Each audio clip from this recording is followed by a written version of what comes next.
Hi there, Etoro. It is Tuesday, the 19th of April. I'm a day late, but let's take a look at what moved the markets last week. Starting with the charts, as I am always wont to do, we can see the NSDQ100 didn't have a great week. Not a terrible week, but not a great week. Last week it was only a 4-day week for the US. And since the beginning of the year, the NSDQ100 at least is down about 16%. The NASDAQ composite, which is an index of more companies, is down roughly by the same amount. The S&P 500 also had a bit of a rough week, not the worst one that we've seen in recent months, but not fantastic either. And the CSI 300, so what's largely considered to be the S&P 500 of China, also had a similar week to the other indices. It is a lot more down from its high in February of 2021, so down about 30%. As of close last week. The UK 100 has done a little bit better. It's held up a little bit better than the other indices through this year, and that's mostly because this is the FTSE 100. It's labeled the UK 100 in a number of different places, but one of the reasons that it's held up well is because a large number of its constituents are international companies involved in finance, so big banks, for example, insurance companies, as well as those companies involved in energy, so BP as an example. And as we all know, the price of energy, oil and natural gas has done very well through this year, and so that's part of the reason that it's held up so well. I also wanted to look at a few other indicators just to get a better view of what's been going on. So here we have the 10- 2-year yields, the 10-2. The reason I'm pulling this up is because there was a lot of concern going back about 2 weeks because certain spreads, certain parts of the yield curve were starting to invert, they're flattening, and this is usually taken as a signal that we are about to experience a recession. It doesn't always signal that. In fact, the inversion needs to last for quite a long time for it to be taken seriously, and it's a secondary indicator. It's not a primary indicator that a recession is happening. Anyway, the market likes to take something and hold on to it and become really enthusiastic about it, and so we saw the market getting enthusiastic about potential recessions until the US Fed said that it would be reversing its QE program, and that caused the yield curve to begin steepening. Not all of the part of the yield curve inverted, by the way, but we can see here that this did for a brief period. Now, part of the reason for the steepening is the 10-year yields have been climbing, so people have been dumping bonds, selling bonds. There's an inverse correlation between the price of bonds and the yields of those bonds, and the 10-year is one that people look at quite closely when they are judging the market's expectation for rate increases. And so this is approaching the 3% mark for yields for the first time since 2018. And usually when this climbs very quickly, it affects more speculative stocks the strongest, or technology stocks, even if they're profit making, because it's saying that the cost of credit is going to increase because rates are going to increase. Now, in contrast to the indices that I showed initially, I also wanted to quickly pull up XLE. So this is an energy ETF, and you can see that this has been climbing strongly since the time that these other indices had started selling off. And there are various reasons for energy prices increasing. I'm not going to touch on all of them now. I'm sure that people are more than familiar with them at the moment. However, I did want to also pull up XLF. So this is an ETF that represents finance within the US, and we can see that it was climbing quite strongly for a while through 2020, 2021, but has begun to moderate in recent months. So this is for a few reasons. So not all financial companies are the same. Not all banks are the same either. Some might lend more money, some might be investment banks, some might be more involved in trading. And so through that period where there were lots of stimulus checks going out and there was a large amount of inflows into the stock market, certain types of financial companies did very well. But we've been living in a very low interest rate world, and so those banks that lend money haven't been doing very well, except that now they will be as long as rates continue to go up. And we're starting to see the beginnings of this in the most recent quarterly earnings. Now, not all of US banks have reported just yet. Maybe they have as of this morning, I'm not sure.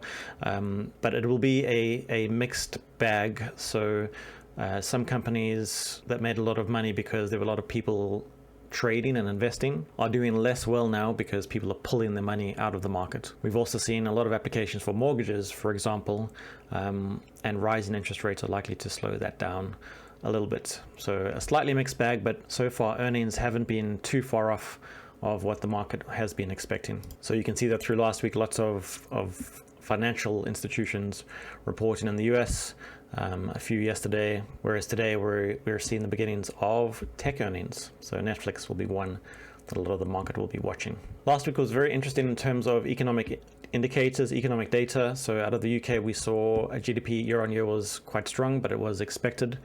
This was rising from a very low base, but there are a large number of economic indicators that say the UK is recovering quite well from the economic shock that the pandemic created. We also saw core CPI out of the US, and this was probably the most watched number coming out of the US. This was lower than expected, a nice little surprise. I do have a piece of data here. So core inflation is a subset of inflation, this sometimes being called a headline inflation. And while headline inflation hits a multi-decade high, let me expand this a little bit. You can see we haven't had this level of inflation for a long time. There were just a few things in this basket that were pushing this up to these incredible levels. And if you take just a few of those things out, you get the core inflation number, which the Fed tends to prefer. You can see that not only did this surprise to the downside, it does look as though it's beginning to roll over. Now, the conflict in the Ukraine has unfortunately extended and exacerbated the global inflation problem, but this is going to roll over at some point. All of the core causes of inflation are starting to slowly moderate. And that doesn't mean that inflation is going to come down to 1 or 2% in the next year.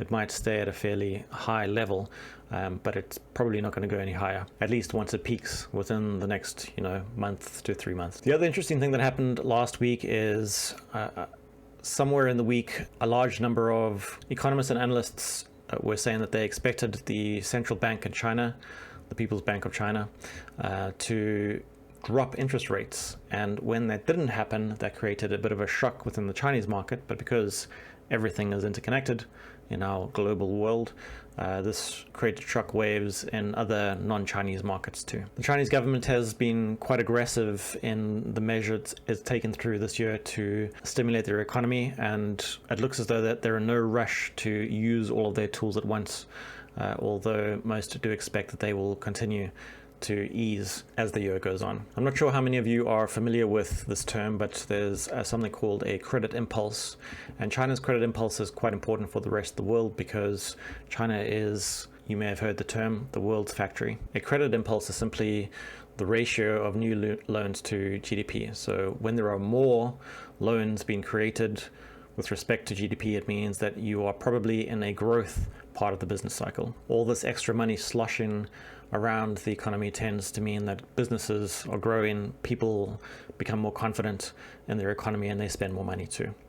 What you can see here is that the credit impulse has been dropping off within China for quite some time now, and is starting to find a bottom close to the bottom that it has hit for at least the past decade. Now, there is a lag between this indicator and when we see an effect within an economy, but it's interesting that it's beginning to find this bottom now, and it signals that through the next year or so, we're probably going to see this credit impulse take off again. While we're on the topic of GDP growth rates, so if you were just looking at the headlines out of the media, you would probably expect that GDP is pretty awful around the world right now.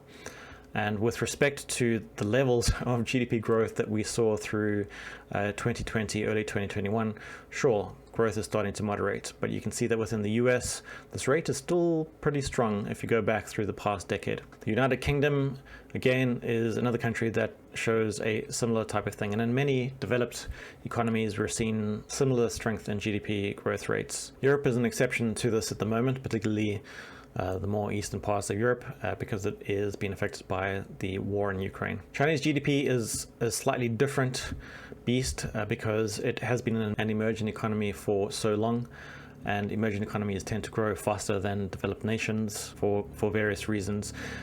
We can see the effects of all that regulation and also the COVID zero policy on GDP growth, but it looks like it's returning to a pretty strong level once again. I've also mentioned PMIs a few times, and we can see that the US manufacturing PMI is still very strong, well above 50, and this signals that managers within the manufacturing sectors within the US economy are very optimistic about the strength of that economy. This is part of the reason that I'm a little bit confused that everyone was so worried about a recession going back the past month or so. The primary indicators of the strength of major economies in the world are still very, very good. Now, part of the reason that countries, economists, analysts are worried is because commodity prices have still been on a tear. Natural gas is up 158% over the past year or so. Oil has been climbing like crazy too. But we are now in spring within the northern hemisphere at least. And so I expect our demand of natural gas to start moderating. The reason I tend to steer clear of commodities and stocks involved in commodities is because the prices tend to turn around quite sharply. So as an example, lumber futures climbed like crazy through 2021 and then fell by 60% or so within a very short period.